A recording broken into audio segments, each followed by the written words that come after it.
Hivi unapendaga kusema neno gani la mtu mzima? Nikawa nakushishua hapa nakwambia hebu tuache watu wazima wako vijijini huko wapi. Hapa mjini kila mtu ni kijana. Na lazima Teddy. Jamani mimi nikishamzoea mtu ambaye anafanya kazi vizuri, akiondoka anajisikiaga vibaya. Tunaagana. Ndio.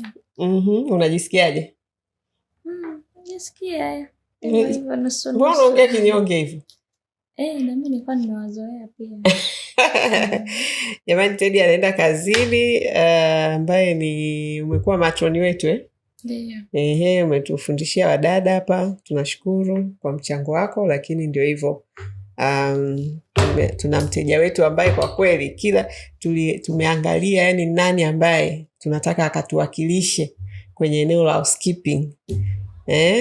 Yani mpaka tunasema Teddy aende ilikuwa ni yani sio kirahisi. Lakini kwa sababu tunaamini wewe utaenda kutangaza jina zuri la Wadada Center.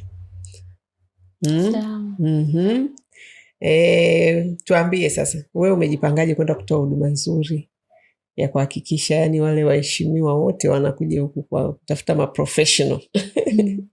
Nitatoa huduma nzuri kuzingatia mtaala wa Wadada Center na mafunzo ambayo tumejifunza na pia kuzingatia vile vigezo, tabia za hela, mavazi, heshima, uaminifu, kuwa na hofu ya Mungu katika vitu vya watu, namna ya kuishi nao.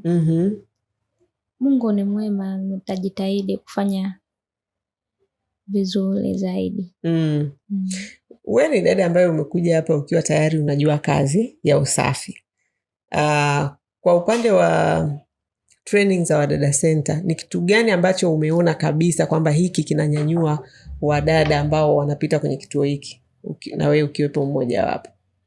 Sababu kazi kama kazi unajua. Umekuja hapa, sisi hatuja kufundisha kazi unajua, na umefundisha wadada ambao wanapita hapa. Lakini kuna zile training zetu za ujumla zile ambazo tunasema kama ulivyosema tabia za hela, kwamba kuna mafunzo tunayoyatoa ambayo ukichanganya ujuzi wako wa kazi ukachanganya na hizi tabia ambazo tunazizungumzia, basi tunataka kuona mnafika mbali. Wewe umeupokeaje au umeonaje toka umekuwa na sisi? Nimeziona ni nzuri. Kitu kikubwa ambacho nimekiona ni kwamba unawaondolea hofu. Wanapokuwa wanajifunza watafanya kazi zao kwa kujiamini zaidi. Alafu pia kufanya kazi za ndani ni kazi kama kazi zingine. Kwa hiyo wanakuwa na confidence kwamba nitaifanya kazi yangu katika ubora. Lakini pia kwenye upande wa training ni masomo, ni watu wachache sana wanafundisha haya masomo na mbinu za kufanya kazi ufikie kwenye vile viwango ambavyo vinahitajika vya kulipwa zaidi. Lakini pia nimejikuta kwamba masomo yameongezeka, kuna housekeeping, kuna kulea watoto, kupika. Lakini kwa upande wa hapa wanafundishwa masomo yote, sio kwamba unakuwa unawagawa makundi kwamba hawa watoto hawa wa kupika hawa usafi. Wote wanasoma. Kwa hiyo akienda kwa bosi wake, hiyo anakuwa anajua njia zote. Ana uwezo wa kukava zile sehemu zote tatu kwa wakati mmoja, hata kama ameenda kwa jambo moja. Kwa hiyo hii kwa upande wangu nimeiona ni nzuri zaidi. Kwa sababu unapoenda chuoni kusoma, utasoma kitu kimoja. Aidha kulea watoto au housekeeping au upishi. Lakini ukija hapa Wadada Center utavisoma vyote kwa pamoja kama package. Kwa hiyo kwa upande wa soko, tuseme soko la kazi, kwao inakuwa inawapa fursa kubwa zaidi kwenye upande wa maarifa. Kwa upande wa maarifa, kwa sababu wanapata maarifa yote kwa pamoja. Na hicho ndo kitu kizuri. Mfanyakazi mzuri anatakiwa awe na hizo nguzo zote tatu.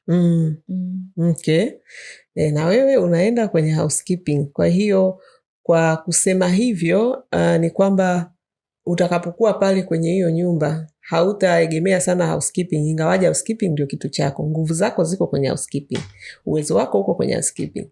Lakini utakapokutana na kazi nyingine, labda kama kuna za malezi, kuna za kupika, vipi utaweza kujiadjust? Umejiandaa kujiadjust? Maana hicho ndio point uliosema kwamba wadada wanapata nguzo zote 3.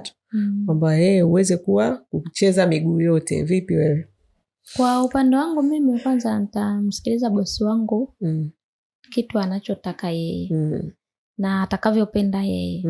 Kama akipenda kwamba unaweza ukanisapoti na hili kwa sababu tayari tumeshapita kwenye mafunzo, halina shida. Hautakuwa mzito. Hautaanza jamani Wadada Center. Yes, mliniambia mimi ni housekeeping tu jamani. Mbona bosi ananiambia ni nani mtoto au nipike? Hautakuwa hivyo. Kwenye kazi kulingana na muda wako. Maana mimi ninachozingatia zaidi ni muda. Kama muda wangu uko ndani ya kazi na ukapewa kazi nyingine ya tofauti, unachozingatia ni muda. Ndicho unachozingatia hapo. Kwamba huu muda ambao amenipa nifanye hili jambo liko ndani ya nini? Ya muda wangu wa kazi. Kama umefika asubuhi mtu anakuambia nitengenezee chai ya maziwa, ni muda wako wa kazi. Okay. Kwa hiyo nje ya muda wa kazi ndio kwamba umeshamaliza kazi zako, sasa unatakiwa kuondoka, maana unaenda kazi za kutwa za kazi za kwenda na kurudi. Ndio. Okay, kwa hiyo kama ikiwa muda wako wa kazi umeisha, ukipewa jukumu lingine hautafanya. Nitazungumza na bosi wangu kwa sababu utafanya hata kuzunguka, utafanya au utafanya? Nitafanya. Jibu ni hilo kwa sababu nilitaka kusema hapa kituoni kwenyewe mpaka kuna siku ulikuwa unalala. Wewe ulikuwa unatakiwa ni mtu ambaye unaenda na kurudi. Lakini kuna mara nyingi ulikuwa unalala hapa. Na unalala hapa pale unapoona kuna majukumu yameongezeka, labda tunajiandaa na workshop, labda siku kuna nini, nikawa nakuona tu hatujakuambia, hatujakuomba, lakini wewe mwenyewe tu kawa unajiongeza mpaka unalala. Kwa hiyo nimependa hilo jibu kwa sababu sio jibu tu la maneno, ni kitu ambacho tumeishi na wewe na tumekiona. Na ndivyo inavyotakiwa kwenye maisha. Usijiwekee sana ukuta kwamba mimi ni dada wa kitu fulani. Ndio una ujuzi wako fulani ambao unatakiwa uendelee kujiboresha kwenye huo ujuzi, lakini bosi wako pale anapohitaji msaada wa kitu fulani, hata kama huna uwezo wa kufanya vizuri sana, onyesha dhamira na nia ya kutaka kumsaidia. Yani hapo unajenga mahusiano mazuri sana ya kikazi. Mtu anasema kweli nina msaidizi, kweli nina mtu. Lakini ikishakuwa ni mtu wa kuangalia muda, saa 12 imefika, mimi naondoka zangu, muda wangu wa kazi umeisha. Sijui Teddy naomba usaidie kitu fulani, muda wangu wa kazi umeisha.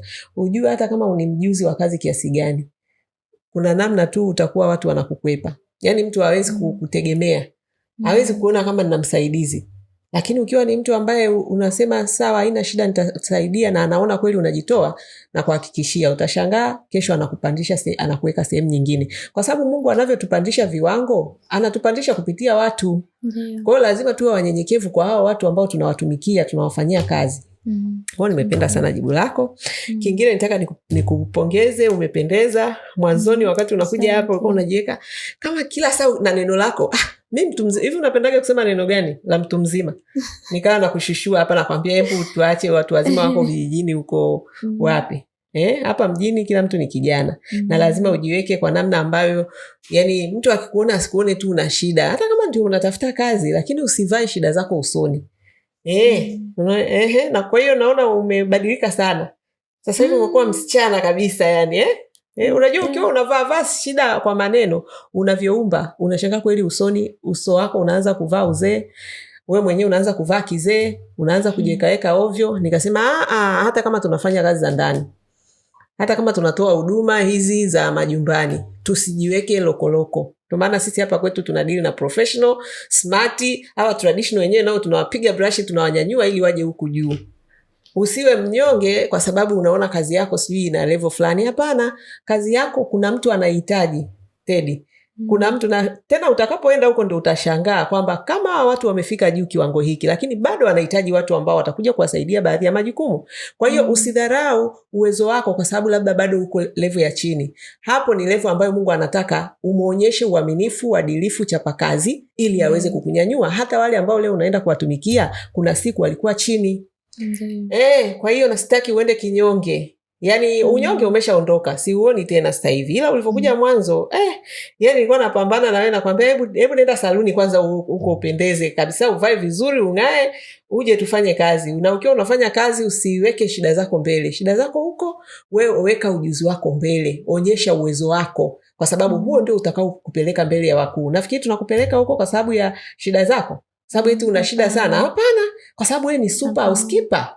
Wewe ni bonge la housekeeper, ni mfanyakazi mzuri bora kabisa kwenye eneo la housekeeping. uko vizuri. Ndio maana sisi tumekuamini wewe na tunakutuma sehemu ambayo ni nyeti, yani unaenda kufanya kazi kwa mtu ambaye ni mtu ambaye ni maalum sana, sijui nikwambieje. Kwa hiyo wewe ndio tumekuamini, uende ukatangaze jina letu, uende ukawe balozi wetu, si ndio? Kwa hiyo una kitu cha thamani, usijidharau ukaangalia wale waliofika juu ukajiona una maana. Wewe unatakiwa uangalie wewe na yule Teddy wa zamani, traditional dada Teddy yule. Yule dada traditional Teddy wa zamani na sasa hivi wewe ni professional, uone utofauti na umshukuru Mungu na utembee kifua mbele. Ni kweli. Kwa hiyo nakupongeza, umelifanyia kazi. Hongera. Nashukuru sana. Lakini pia maneno yako pia yamenijenga. Okay. Unajua kwenye maisha kuna watu wengi unakutana nao, kila mtu na maneno yake. Kwa hiyo kwa upande wako wewe, naona ni kipaji chako kumjenga mwanamke, yani unamuinua, unamtia nguvu, hamasa. Kwa hiyo umenitia hamasa. Ulihamasika ukaanza kupendeza, ukarudi kwenye usichana sasa.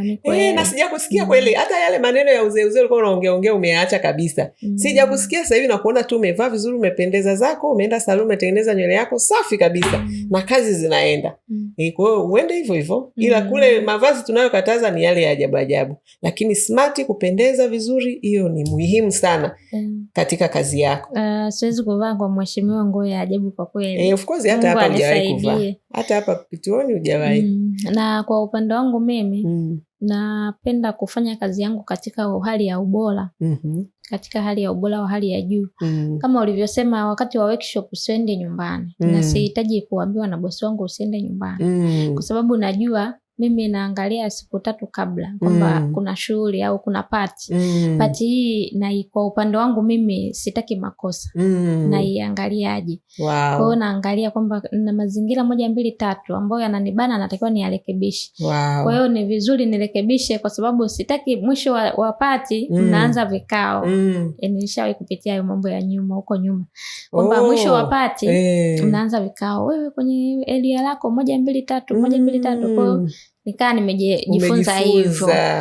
Kwa hiyo sasa napenda hivyo. Nilishangaa kweli. Kuna watu hawajuagi yani kama wanahitajika zaidi kipindi ambacho yani hata wadada ndio una ofu zako labda kila weekend unaenda ofu, lakini kuna weekend ambazo bosi ana wageni.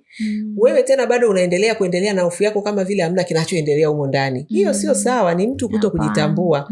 Na wadada miezi ile ya 6 na miezi ya 12 watoto wanarudi likizo. Na yenyewe unakuta dada naye anataka aende likizo. Sasa nani atafanya majukumu? Wakati ndicho kipindi ambacho bosi wako anakuhitaji zaidi. Kwa hiyo unatakiwa ujipange, ujikakamue kweli kweli. Yani kama ulikuwa kuna kazi ambazo ulikuwa hujazizoea basi uanze kujizoesha, kuamka mapema zaidi kwa sababu kuna watu wameongezeka, kujifunza kupika vyakula vya watu wengi zaidi kwa sababu ulikuwa unapika chakula kidogo kwa ajili ya watu wachache. Lakini kipindi cha likizo za watoto Disemba na mwezi wa 6 ni kipindi ambacho wadada wanahitajika zaidi. Kwa hiyo kama ni likizo, hiyo sio miezi ya kufikiria kwenda likizo.